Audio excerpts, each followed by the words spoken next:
All right, we're going to go ahead and get started. Apparently with the beard in the way, I have to hold the microphone, so there's going to be a lot of this as we go on, so if this happens, feel free to yell at me.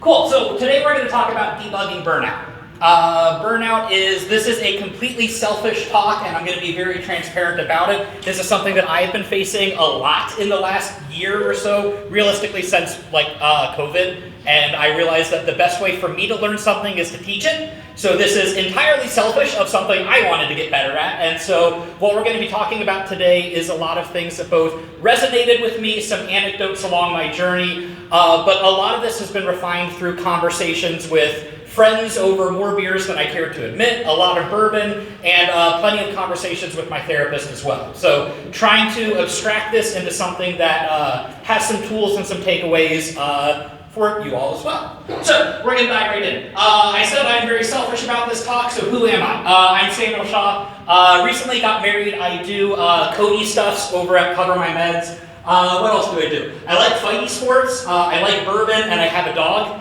And I think that's about like my whole personality in a nutshell. I think most of my personality is also defined by my mustache, and I'm okay with that. I like to tell people my hobbies are in the late 1800s tying people to railroad tracks. So one of the big things that I want to note about things that I do and who I am, I'm not a therapist.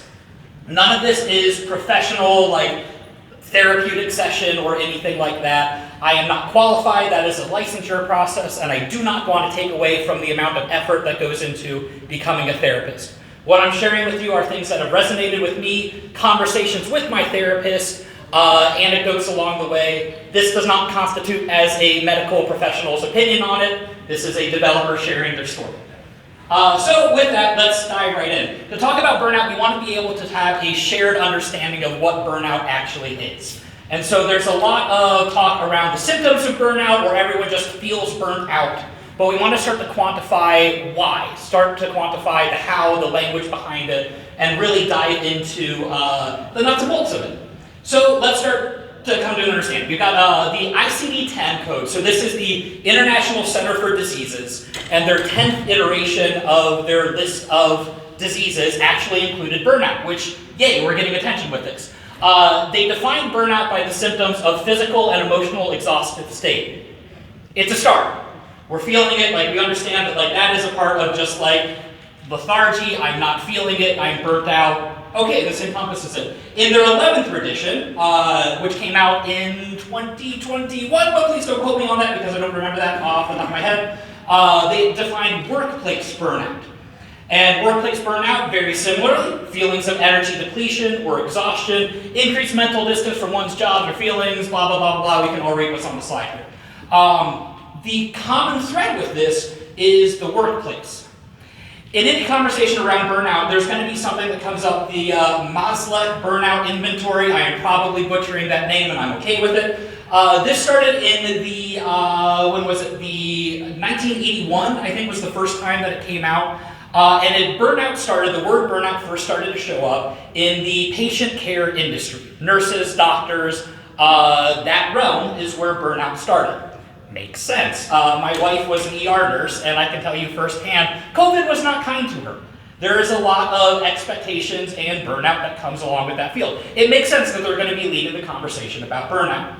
So the Maslow burnout inventory is a series of 22 questions. Deals with occupational burnout. They've since expanded it. There's now 5 different types of the test. I'm just going to riddle them off. The human services for medical professionals, education, general, and general for students. And so we're still at this kind of top level, identifying burnout as a series of symptoms for what's going on. More specifically, it's still workplace. We're dealing with workplace burnout. Looking at WebMD, this is one of the only times that I've looked at WebMD that doesn't say, hey, you have cancer. So the types of burnout that WebMD talks about are overload, so you're doing too much stuff, under challenge, so you're bored, and neglect, there's no attention being paid to you. All of these, however, work, job. All of these are still professional. I think we can do better than that. Can't speak for everyone. I personally have definitely been burnt out at my job. But I've also been burnt out on my hobbies. I've been burnt out in relationships. I've been burnt out in the gym. I've been burnt out in just, I get home and my hobbies are burning me out now. So I feel like we can abstract this a little bit better.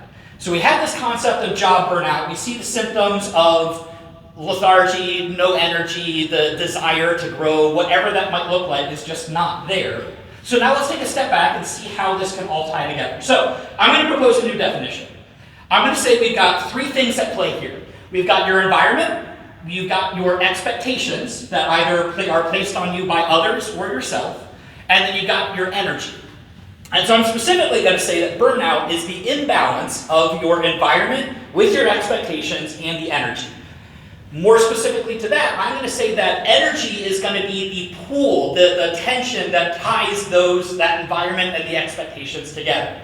So the further apart your expectations and your environment are, the more energy it will take to sustain what's going on between the two. This is actually not a Sam original idea. I actually stole this from nature. We're going to talk about, I came from a physics background, so we're going to talk about the inverse square law real quick. The inverse square law is something that pops up all the time in nature as a mathematical equation to say, here's how two things relate to each other. So if we look at gravity, gravity is defined by the inverse square law, which means if two things are twice as far apart, it will take 4 times the amount of energy to compensate for that. Electrons in an electronic field. If 2 electrons are 3 times further apart, it will take 9 times the amount of energy to maintain that. Light intensity. If a light source is 4 times further away, it will take 16 times the amount of the energy to show just as bright. So in nature, we have this idea that not just things being further away impacts the amount of energy needed to maintain that distance, it impacts it a lot. And so that's how I'm going to approach burnout. That our main goal is to minimize this energy pool, because the further apart our expectations and our energy, or further apart our expectations and our environment are, the vastly more energy it will take to maintain that difference. So this is my definition of burnout. This is what I've landed on, and so this is what I'm going to blaze forward with for right now. So let's dive into it. Now let's talk about your environment. We talked about this is debugging burnout, so let's just jump right into the worst one. My job's burning me out. This is something that, been there countless times, probably will be there again. So let's start to understand this and unpack this. And we're going to talk about a framework to understand what our environment is. And at the current point, the environment is the job. And so what I want to talk to you about is this process called the core values exercise. This is something my therapist had me do, and I both hate and love him for it because it was one of the hardest things I've ever done, which means it was one of the best things that I've ever done. A guy out in New Mexico, a research team out in New Mexico, created this list of, at the time I took it, was like 96 single word things. And the question was, we want to sort these 96 single word things. We've got things like challenge, or adventure, or passion, or tradition, and we want to sort them into 3 categories. These are very important to me, these are not important to me, and these are just important to me. They're in my life, but they're in the solid middle ground with this. After I did that, which was hard in and of itself, because there's a lot of like, well, do I really care about it, or do I just kind of care about it? The I don't care about it, those were pretty obvious. Those came pretty quickly. So the therapist looked at me and was like, cool, take your very important column to me, get them down to 10. Oof, that sucked. That was a lot of just wrestling back and forth, like, well, these things are very important to me. It's like, that's great. I'm not saying they are unimportant to you. What's your top 10? After that, he's like, cool, get it down to 5. Yeah, that sucked. That was hard. After that, he's like, cool, get it down to 3.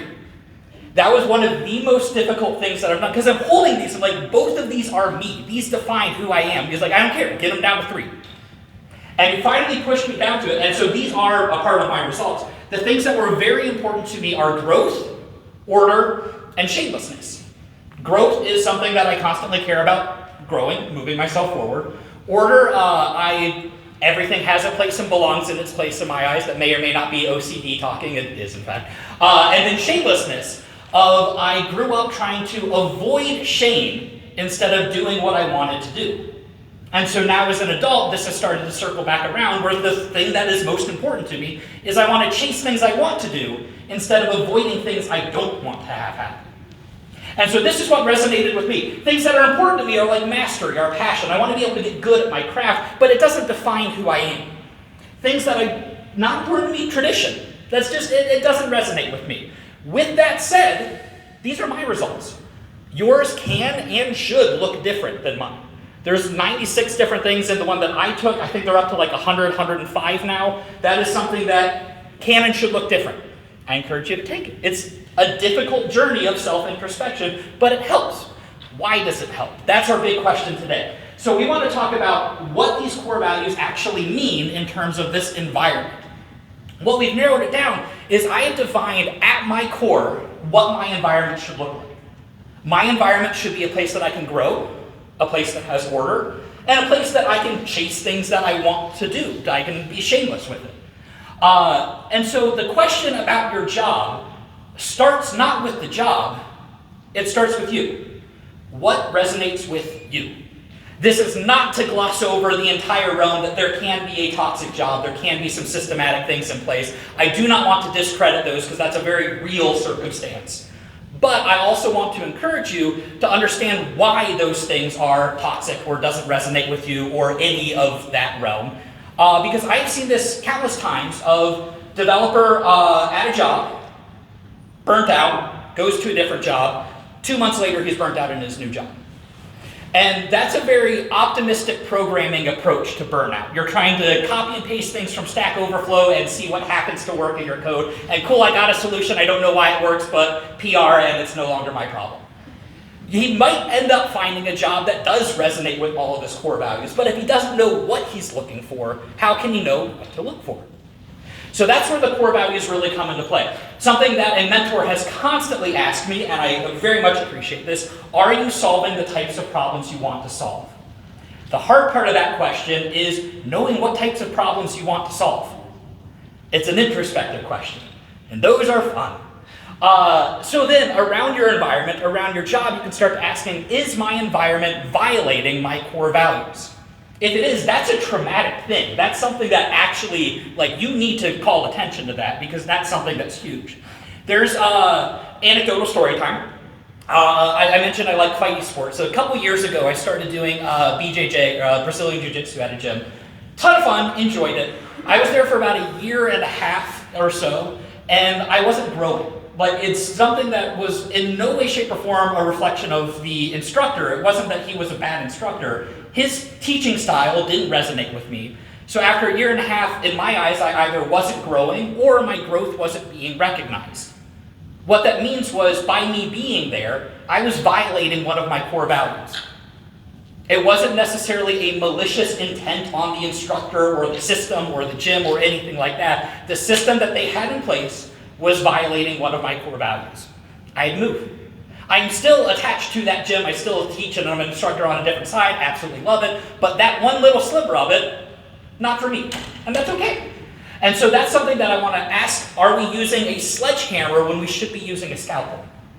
Are we trying to identify what types of problems we can solve in our environment? What types of growth opportunities there are in our environment? Or are we just saying, nope, one thing's wrong, I gotta axe the entire thing and move on to something new? Sometimes that is the appropriate answer. I don't want to discredit that. Sometimes, though, it takes a little bit more of reflection and understanding, well, what's the issue? And have I ever actually asked and or talked about the issue? So we want to be able to abstract things a little bit further. Hey, there's a word that we all know, abstraction. So our bug was not happy with my job, it's burnt out. So let's abstract that back a bit to be able to understand what our core values are, why we're burnt out on our job, and see if that's something that can be fixed at the job or if we need a new environment altogether. Both of which are absolutely valid options. So this brings us to our next bug. Words. Words are hard. Words are very hard.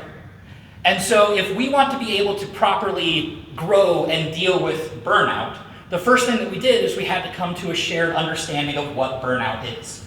So words are hard. We want to be able to talk with words. Hey, who would have thought? So if you were to ask Ron Swanson about the type of canoe he was building, he would be able to tell you the pores on the grain of the wood, the type of wood type, how aged it was, the lacquer he was using, the epoxy he was using to seal it. He could have a 50-minute conversation about the type of wood he was using.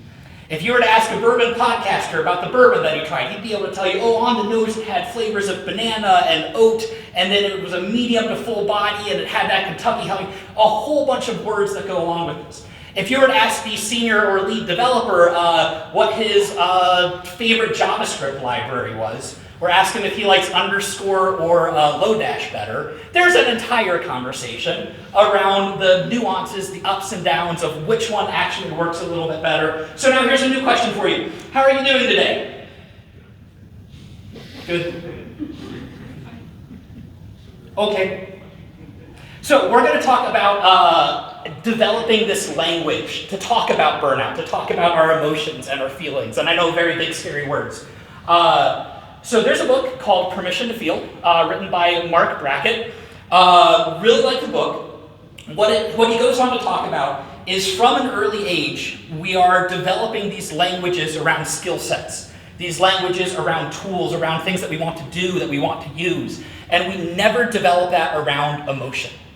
The typical in these psychology realm is if you're feeling frustrated, you want to halt. Are you hungry, angry, lonely, tired? Those are the full extent of human emotion right there, are those four things. And we're really doing a great disservice by not labeling things appropriately. If you've ever jumped into someone else's code base and all of their naming methods is you've got variable 1, variable 18, and button 13 that are working together, how are we supposed to know what to do with that? Yeah. So similarly, we want to be able to develop this language around emotions. So what he does is he created this mood meter. There's actually an app that you can download. I think it was $1 last that I looked. But you can go in and log, am I high energy, low energy, am I unpleasant, am I pleasant? And once you tap on each of those quadrants, there's a whole list of words that you can use to describe what's going on. There's a difference between being livid and being enraged. So now all of a sudden you have to figure out, well, wait, which one am I? There's a difference between being pessimistic, being lonely. Both of those are still, I'm very just down in the dumps, but we have to start to understand why. There's a difference between being calm and being chill, but you have to understand why. And by forcing yourself to label it, you're actually rewiring a part of your brain because you're taking the control away from the emotional side of your brain and forcing you to actually logically label something. So you can actually bring down your stress level by labeling where your stress is coming from. You're forcing your brain to use the logical side rather than letting the emotional side take hold. Again, there's a time and place for both. I'm not saying that the logical side is the best side ever and therefore there's no room for human. This whole book is talking about we need better room for and conversations around emotion. So forcing yourself to be able to recognize the nuances between it is a very, very, very powerful tool. So Permission to Feel, highly recommend it. Great book. It is a challenging book in that it talks a lot about that we have to label it. So our bug was just da is the feeling. So our tool is we want to start carting it up. Let's start labeling it. Let's start putting a word and an actual value to what the unit of work is that needs to be going on. In this case, it's just knowing what my emotion is. What am I actually going through? And that is a much harder thing to do the second that you apply a nuance to it. And you have to understand what is the difference between these two words and which one am I actually? Am I angry at something that I've done or am I angry at someone else? Because that changes things. But oftentimes it's just, oh, I'm angry, I'm unhappy, I'm unpleasant. So, labeling it. So this is talking about our environment. But next up is we want to also talk about our expectations. Our environment is largely what our perspective is of going around things. Our environment is defining where I am today, where I am right now. Our expectations are more so defining about where I want to be.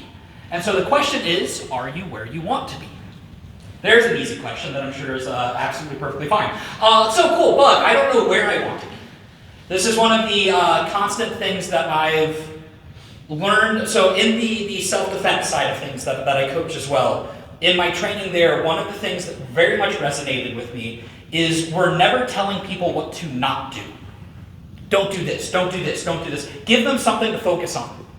If you think of your world as a sphere telling me not to go right, I have literally an infinite number of other ways that I can go except that way. So you're really not providing much information telling people to not do something. Give them something to shoot at, give them something to work for. But that requires knowing what you want to work for.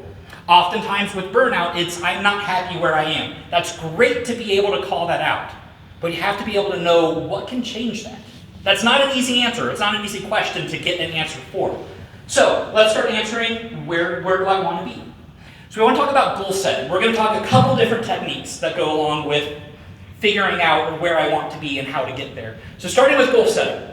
It's good for precision. It's good for motivation. It's good for directions. It's good if there's a very specific, tangible thing that I want to accomplish or place that I want to be. Fun YouTuber, CGP Gray, highly recommend it. If you don't, he has a fun video about how to, oh gosh, why is the name escaping me right now? It's how to guarantee failure and unhappiness. And he gives you 7 techniques to make sure that you will be unhappy and fail. And obviously the video is like, hey, don't do these things because they're easy traps to fall into. And one of the things that he starts to talk about, and I know it's not new to him, but I like the way he phrased it, is are you having SMART or VACTA goals? SMART goals are very specific, measurable, actionable, responsible, and time-bounded. These are things that are a very specific thing that I can work towards, that I have iterative steps I can work towards, that I am responsible for, and has a time attached to it. I think the big thing that we often miss out with goals, and I am very guilty of this as well, is that responsible. There are so many things that my goals are, I want to get to senior developer. Well, okay, you can actually work towards that, but I'm not the one giving me the promotion. So all I can do is set myself up for success, but that goal in and of itself is not something I have complete control over. And so that's something that I want to be able to, is my goal senior developer, or is my goal to be like a senior developer? I can control whether or not I'm like a senior developer, or a staff developer, or a manager, or whatever that next step is in your career, but I can't control that actual title change. That's out of my hands.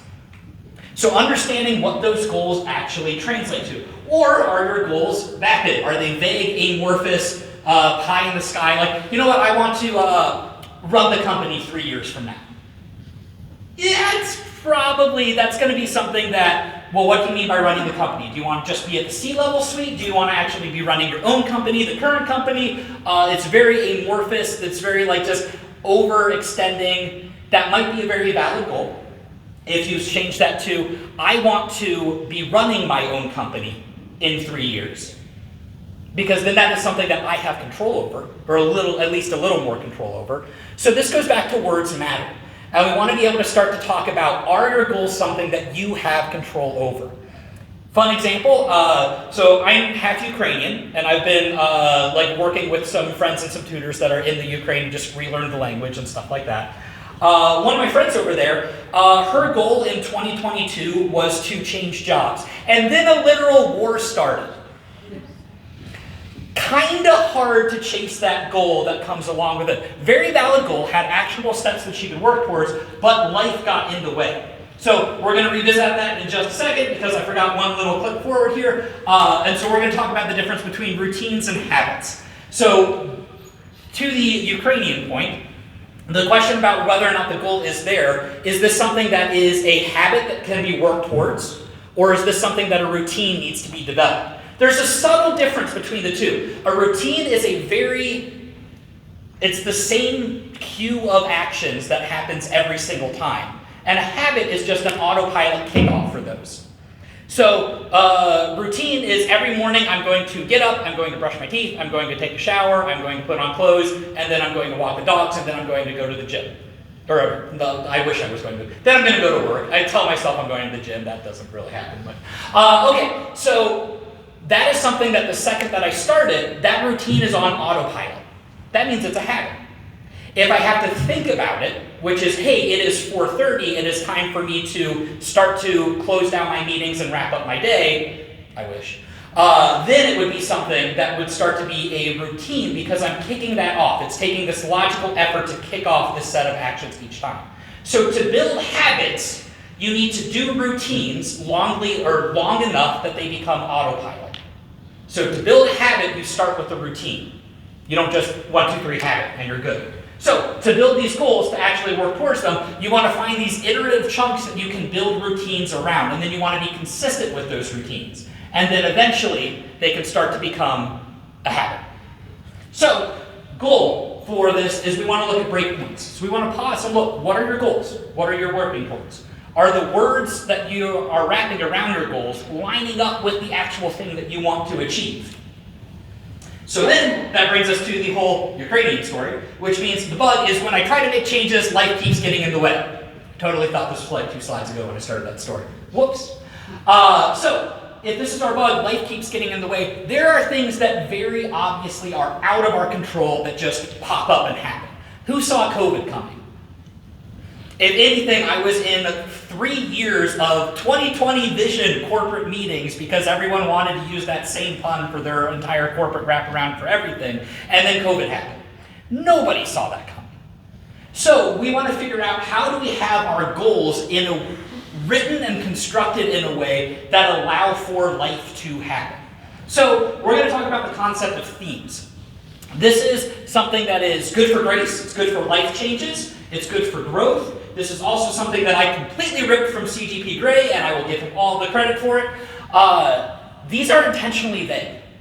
The way that the Ukrainian story would happen is if that were changed from I need to get a new job to I'm just focusing on my career this year. That's a slightly different. That career could be a better new job. It could be I want to get really good at my current job. It could be I want to learn a new aspect of my current job. The example CGP Grey uses that I really like is we are, what is it, like January 10th, 11th or so? How are New Year's resolutions going?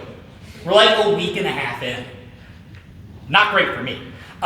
So if we change our New Year's resolutions to more of a theme, it becomes instead of I want to lose 20 pounds this year, I'm focusing on health this year. The example CGP Grey uses is if someone got a cancer diagnosis at the end of January, all of a sudden that I want to lose 20 pounds, that's gone. That is not your top priority. That is not the thing you need to address right now. But if your theme of the year was health, all that means is your definition of what success looks like might change, but your theme is still completely accurate and completely valid, and you've lost none of the effort and none of the mental power going into that just to hit that goal when what you really needed was a theme. The thing that I like most about themes that he talks about is a year is the perfect amount of time to do absolutely nothing. Because it's January, I've got 12 months to do that. Like, it's okay. I can like crash diet in November and hit my 20-pound goal, and then I'll be super unhealthy, but I will have done it. Which means I don't have to start in March, I don't have to start in May, I don't have to start in July even. And then all of a sudden it gets around, well, I don't really need to do that. I'll just try that one again next year. So a year is a perfect amount of time to do nothing. I like the challenge of changing it to seasons. Seasons are something that we are all very aware of because we get to look outside and be like, cool, it's snowing again. Or we have the Arctic blast that feels like -30 for whatever reason, thank you, Ohio. And so themes are going to allow us to actually have this shorter amount of time that I can accomplish something, but I need to start now, and I can't procrastinate. So for me personally, this winter for me is the winter of balance, because I have been doing a lot, again, burnout for me, very selfishly, this is something that I've been going through. And so this is trying to give myself the grace that, like, you know what, if I had the crazy just pizza the other day that I really wasn't supposed to have, but it just sounded really good, that's fine. But I should probably have a salad today.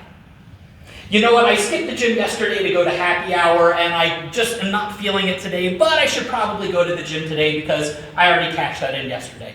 Or the other side, the neat thing about this, is you start to see things in reverse of, oh, I know I'm going to be at Code Mash for a week, and I'm sure as hell not going to work out while I'm here. So why don't I make sure that I have a good solid gym day Monday before I leave, just to make sure I get that in. So now instead of balance coming from the retroactive side, it's starting to become more of the proactive side.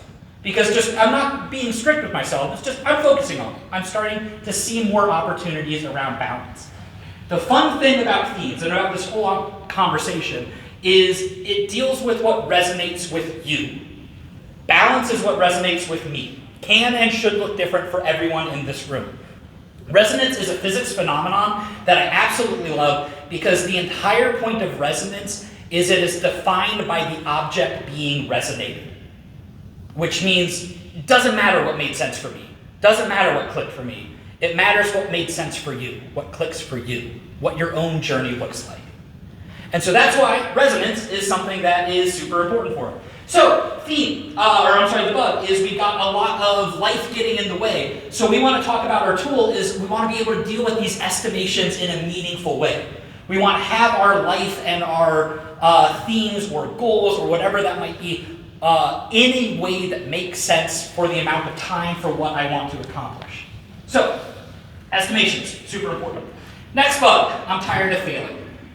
I've tried a lot. I've gone through these themes. I've gone through goals. I've never made my New Year's resolution. I'm still just circling around at work, not actually accomplishing anything. I'm tired of it. Why bother anymore? So there is a book by Carol S. Dweck called Mindset. This book, I will single-handedly say, has been one of the most life-changing things for me.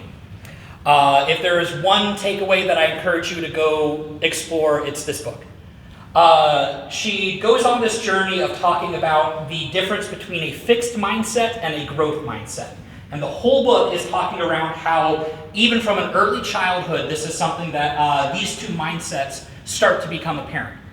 Core differences is a fixed mindset is, I am as smart as I'm going to get, and a growth mindset is, there are always things to learn. And it's very easy to catch yourself in a fixed mindset, especially when you start doing things like code reviews. Because that's something that is going to be no, but this was my code, this is what I wrote, this makes sense because this is me, because my ego's attached to it. Yeah, I've done that a lot. On both sides, of both the reviewer and the reviewee, is the whole this isn't code I would write, therefore it's wrong. And so that is a very much a mindset of, I am at the pinnacle of everything I will know. Growth mindset is, are you seeing everything as a learning opportunity? So the core difference is, are you looking for opportunities to learn or to show off what you know? If you approach every opportunity to show off what you know, then you are at the cap of intelligence that you will ever actually achieve. This picture turned out much smaller than I anticipated, but it kind of goes through a bunch of examples with it.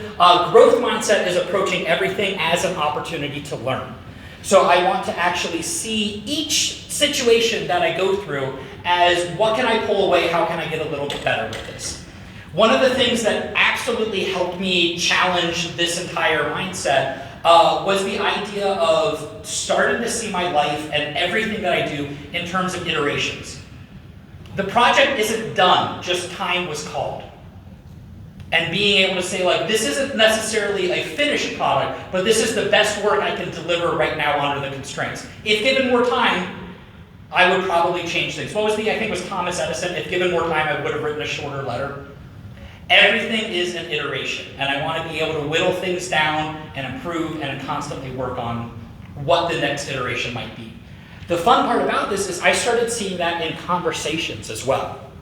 And even just human day-to-day conversations with my wife, with my friends, is being able to talk about hey, let's revisit this, because I think the words that I was using didn't quite resonate the way that I think that they did.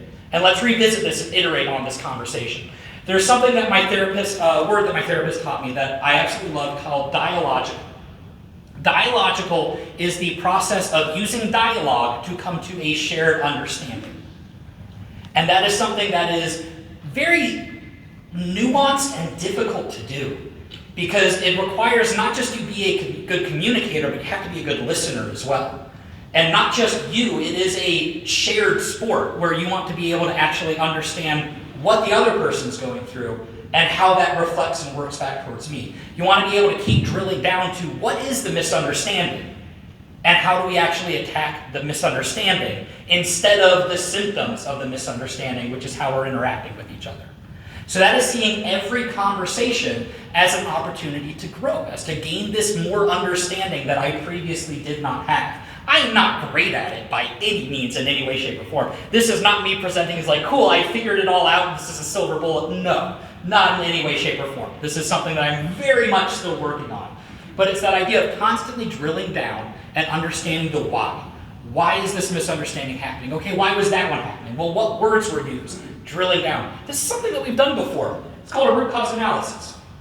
So being able to address what's going on with growth, with being able to actually get to, being able to go to a new place, is we also want to understand that why and keep on asking the 5 whys and drill down into what's going on, what's actually causing it. So we've talked a lot about our environment, which is how my perception defines where I am. We've talked about my expectations, which, whether placed on by myself or others, is defining where I want to be.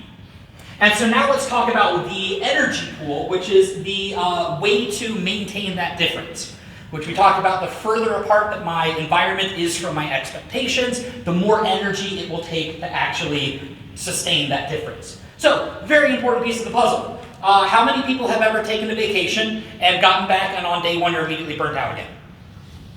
Yeah, been there, done that quite often.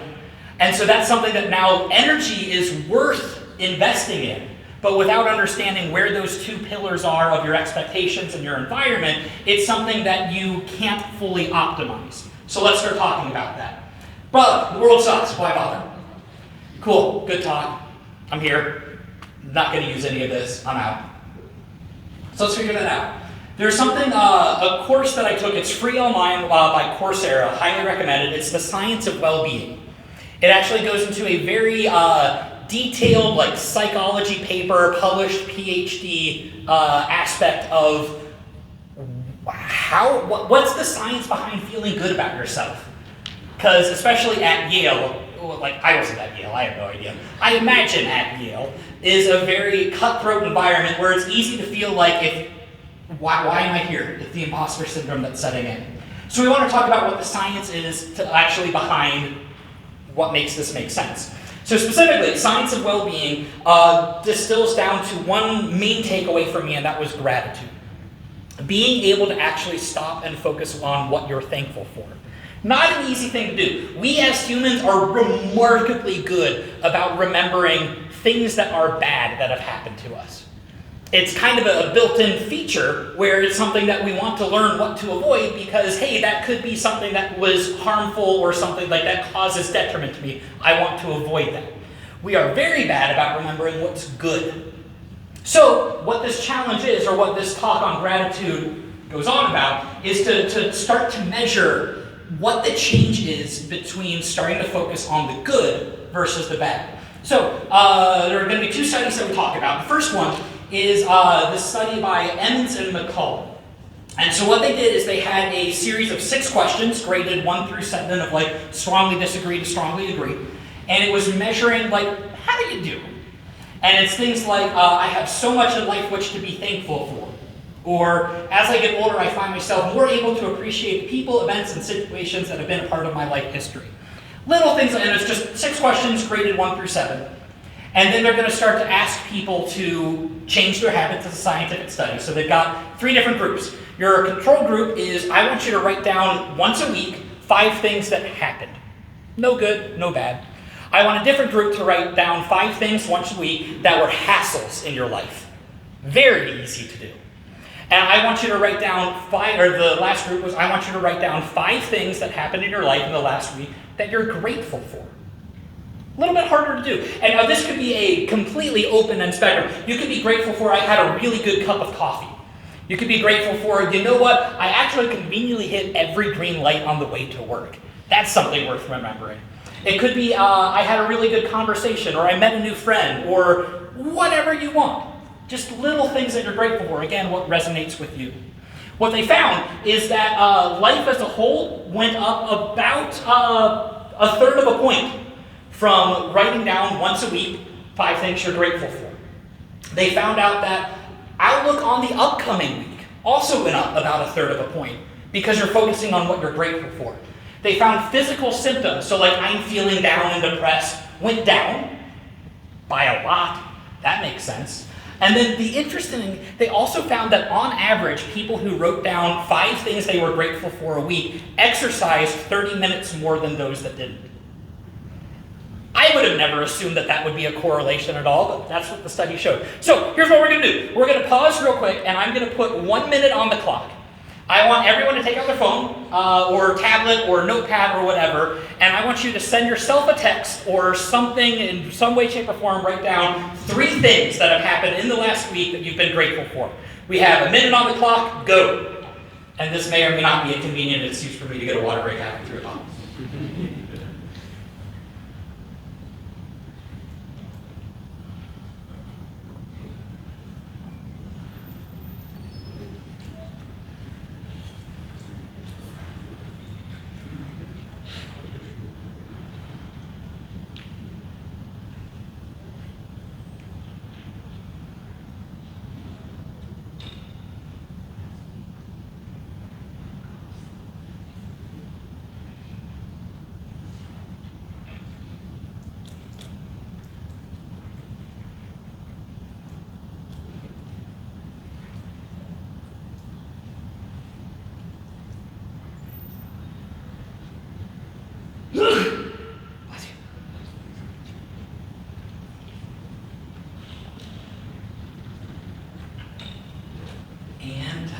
If you keep writing, by all means, keep writing. Get to click to the next slide while it's happening. I meant to do this earlier. The secret is to write it down. Gotta love that there's an XKCD for literally everything under the sun at this point, so thank you, XKCD. So the other study that I want to talk about that also learned from the science of well-being is the idea of writing a note of gratitude to someone. The interesting thing is, if you noticed, I didn't ask what anything you wrote down was. It's not important that I know. What's important is you are going through the exercise of you writing this down. You are telling yourself that you have things to be grateful for. And so the interesting thing is this is even expedited when you do bring someone else into the mix, except it flips where you want to write and deliver a note of gratitude to someone. This is a physical, handwritten note that you are then delivering, ideally in person, to someone, friend, loved one, significant other, spouse, colleague, whomever, and it's just, hey, when you did this very specific thing, I was grateful for that because, and you're forcing yourself to add detail and you're adding it to it. What they found was fascinating to me. Pre-test, they had their test group that was a little bit like on par with happiness in terms of the control group. 1 week after the test, there was a 50% increase in measured happiness by the person delivering that note of gratitude to someone else. The shocking thing to me, though, was 1 week later, you're still looking at a 40% increase. 1 month later, you're still looking at a 30% increase. 3 months later, you still have a measurable difference in your happiness because you went out of your way to tell someone else you were grateful for them. Which is a very counter, I would imagine that it's the person receiving the letter that would have this oh, someone recognized me, I was happy because someone recognized me. But no, what they found is the person writing the letter and gifting it to the other person, that's the person who had the measurable increase in happiness that goes along with this. I've done this, and it's shocking to me that I did it once a year ago, and it still pops up randomly in my head. It's oh, that was really neat. I'm glad that I did that. Brains are weird. So, really cool thing to do. Highly recommend it. Super neat. So, the tool is the bug is the world sucks. The tool that I would suggest is pairing. Focus on this gratitude. Have things that you're grateful for. Write it down. Document it. Share it. Be able to talk about it, and not just things that you are grateful for, things you are grateful for in other people as well. So, next bug. My hobbies have become chores. The things that I do at home to relax no longer relax me. What should I do now? Because how on earth can I avoid being burnt out if the hobbies that are supposed to save me are burning me out? So, we want to talk about where this energy pool is coming from. In the realm of self-defense, we always talk about addressing the immediate threat. It doesn't matter if there is someone that might be coming to beat you up on the other side of the parking lot if someone has a gun in your face right now. You kind of want to care about the thing that is the immediate threat. So we want to apply this logic to our energy as well. So what is your intention with your energy pool? Are you looking to conserve what energy you have, which is a very defensive and makes sense place to be? Or are you trying to refill your cup, which is a very trying to go out there and add and build things to that as well? So we want to start asking some of these questions. If we're looking to conserve what you have, hobbies are important. Vacations and explorations are important. Just because you feel burnt out after your vacation doesn't mean that it was a waste of time. There was a time in life that I moved out to Los Angeles for about 3 years, and spoiler alert, it's really expensive out there. So when I moved back, I had my brother at the time told me, like, you have to remember, leaving and coming back is not the same as having never left at all. Vacations are important. Being able to get that time to unplug and step away, super important. Work-life balance is important. Being able to close your Slack at the end of the day and have some time that you don't have to worry about your phone always buzzing with an issue, super important. Question that I always like to ask, do you have any analog hobbies? One of the most depressed times that I remember in my life was during COVID, when at the end of a workday, my workstation and my gaming station were the same place. So 5:30 hits and I am staring at the same computer screen. I am staring in the same environment. I have not gotten up off of my chair and now I'm relaxing. Yeah, that never happened. Analog hobbies, super important. Get yourself away from the screen for a hot second. One of the things that I was very fortunate to have in a previous job in a startup was a pool table. That pool table was the best debugging tool that that company had ever invested in. Because it normally consisted of 2 developers that were frustrated, tired of staring at their screen, ends up playing a game of pool, 3 shots in, like, so what are you working on? And instantly you build in that rubber duck debugging of I'm now away from the problem, talking about the problem with another expert in the field. Hands down, the best debugging tool that I've ever seen. Working from home now, I actually have on the Trello board that I showed earlier is my own personal Trello board, I have a Lego column. Because I learned I don't have room for a pool table at home. But what I can do is when I need something that is a solvable problem that forces me to step away from the computer screen, is I just chip away at a Lego set. And I don't do it nearly as often as I should, but I find for me personally, what resonates with Sam, data point is 1, it scratches that same itch. So, we want to start asking yourself, are you looking to refill your cup? Are you looking to try for new hobbies? Are you looking to try for new explorations? Or are you trying to conserve what you have, which is trying to reevaluate and redouble down on making sure that you get that balance? That's a question only you can answer. But that's a question that bears in mind having a different approach to what your actual goal is with your hobbies. I encourage, be a white belt in something brand new. Even if you just try it once and you realize you hate it, you now have a new data point. You have now learned that there is something that you don't like. Congratulations, that is information. The other thing that I highly encourage, just like you have analog hobbies, do you have hobbies that are not side hustles? I have seen so many times hobbies become, I can make a little bit of money off of this, become a second job, it becomes something I have to do, which means they are no longer hobbies. So do you have any hobbies that you are doing just for the fun of it? If not, it might be worthwhile to find something. There's something interesting going on in Canada, because Canada of all places.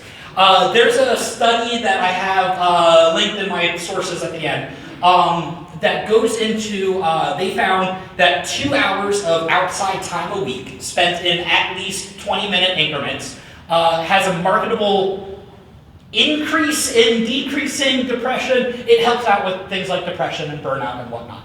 And so there's this group in Canada called ParksRx that actually partnered with the providers in Canada that a provider can now prescribe a park pass to someone. That if there's a state park or something that gets in, it's cool, that is now a medical thing that you are prescribed a park pass. Go use it.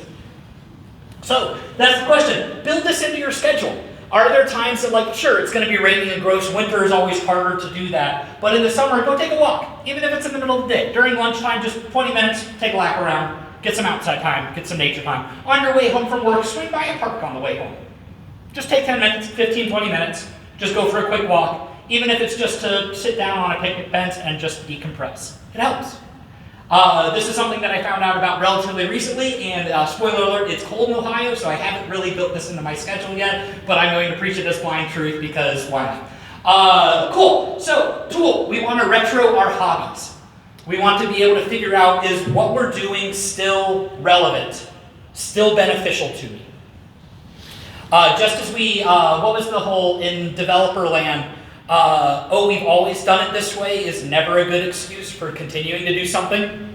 We want to be able to retro and constantly revisit, why are we doing this? Does it still make sense? Does it still serve me? We should be doing that with our hobbies as well. We should be doing that with our lives as well. Is this thing, is this hobby, is this gym, is this class that I'm taking still suiting for me? Am I getting out of it what I thought I would get out of it at the start? Again, very hard question that only you can answer. So, retroing, that's something that we want to, are your past decisions still serving you? So, we wanted to get down to this common definition of burnout. So we've talked about the imbalance between expectations, which are defined by my perception. We can talk about, my environment, which is defined by my perception. My expectations, which is my perception of where I want to be. And then my energy pool, which do I have an energy pool? And do I need to conserve my energy pool? And is it enough to maintain that distance? I would argue that it's good to have a little bit of distance because you want to keep growing and you want to keep moving. But if your expectations are so far out of sync with where you are right now, you'll never have the amount of energy you need to maintain that difference. So that's what we want to look at. So in the wise words of John Oliver, what can we do? And so we want to start off by talking about what we want to watch out for. So sunk cost fallacy. I've invested so much time in this mistake that I'm going to double down and invest more time in this mistake. You got to be able to revisit that. You got to be able to say, like, you know what, this isn't working. Let's go try something else. Other big thing is survivorship bias. We are very prone to look at the data points that we have, and each data point that we have is by nature something that survived. Things like I'm focusing more on the hassles in life versus the things I'm grateful for mean that the hassles in life have survived in my memory more than the things I'm grateful for. It does not mean that there are more hassles in my life than things that I'm grateful for. It just means I remember things more. Similarly, the confirmation bias of if we're trying to prove something to ourselves, those are going to be the data points that we constantly see. So we got to have an open mind for this as well. We got to be able to actually figure out, is this thing still working for me? Or do I need to try something completely out of left field that's completely new? One of the things that my wife and I started doing recently is ballroom dancing. I never thought that would be something I would enjoy. It's a blast. It's a ton of fun. Never would have done that if it weren't for her encouragement of, oh yeah, let's go try this thing. Gotta have the open mind to be able to actually be like, I don't know if I'll like that or not, so let's go get that data point, let's go try it. So the question is, if that's what we want to watch out for, what do we want to build? There is a book called Talent Code. Talent Code talks about, in my eyes, it is a love letter to myelin. What is myelin? Myelin, in a nutshell, is white matter in your brain. The actual synapse cell that makes all of the neurons and goes throughout your brain to develop all of these neural pathways and whatnot has what's called a myelinic sheath wrapped around it. And that's going to pop off and make them literally fire quicker. Electricity will always take the path of least resistance. That means that the habits that you have are going to be the paths of myelinic neuronic pathways that take the least resistance to execute. That means if we're so used to focusing on the hassles in life, it requires effort to actually be able to change that to something that to focus more on the gratitude side. If we are so used to our hobbies that are not fulfilling us, it requires effort to change that and actually build the new neuronic pathways to actually be able to utilize and capitalize off of that other side. So, what do we want to build? We want to build these routines, we want to build these habits, and by doing that, we'll build the myelinic pathways, the neuronic pathways, that will literally, at the neuronic level, make it easier to keep doing this, because that's what you're developing. So, call to action. What do? It's time to start debugging. It's time to start asking these questions about our own lives. Again, we've got our environment and our expectations, and we've got this energy pool to sustain the difference for us. With that said, we've got goals, we've got themes, we've got growth opportunities for our expectations. We've got gratitude, we've got hobbies that can help refuel our energy. We've got our core values, we've got this language that we can develop to help identify what our environment is around it. But we also have debugging tools to work with that. We can set breakpoints in our lives. We can set estimations in our lives. We can use root cause analyses to get to the bottom of what's going on in our lives. We should have retros. We should be pairing. We should be abstracting things out into what the core issues are. We should be carting up the work and labeling it so we know where we are and where we want to be. Most important takeaway out of this whole talk, though, is burnout's hard. There's no two ways about it. There's no silver bullet. There's no magic, cool, you attended this one talk at CodeMash, you are now burnout experts, you get to go figure out what's going on in your lives, and by this time next Tuesday, you're golden. This is an ongoing conversation that I have had with managers, with friends, with my therapist, with my wife, with so many people in my life. And this is going to be an ongoing and continuing conversation. If you go to another talk, the burnout perspective can and should look different. If you were to come to this talk a year from now, it will probably look a little different. This is not something that I have figured out. This is just the current iteration on my journey. And so what I want to say is we've got to keep the conversation going. We've got 3 dials to turn, and we want to keep playing with that. We want to keep tweaking that. But more importantly, we want to keep the dialogue going. This is something that is not solved once and solved forever. This is something that you constantly have to be vigilant for. You constantly have to be working towards. And with any luck, we can successfully debug burnout.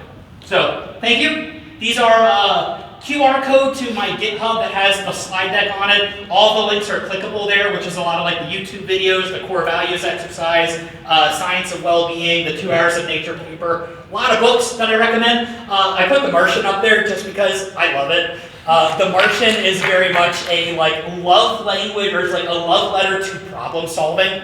And it's just such a fantastic way and celebration of like, if you get to solve this problem, you get to keep solving the next problem. And that's kind of how burnout is. If you solve this one thing, that doesn't mean that, congratulations, you fixed. You've got more things to go along with that.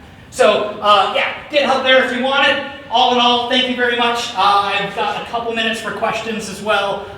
But keep the conversation going. I highly encourage chat with friends, chat with colleagues. Come find me. I'd be happy to have more in-depth talk about this for a while. I'm very passionate about it. So, thank you very much. Enjoy CodeMash, and I will see you around.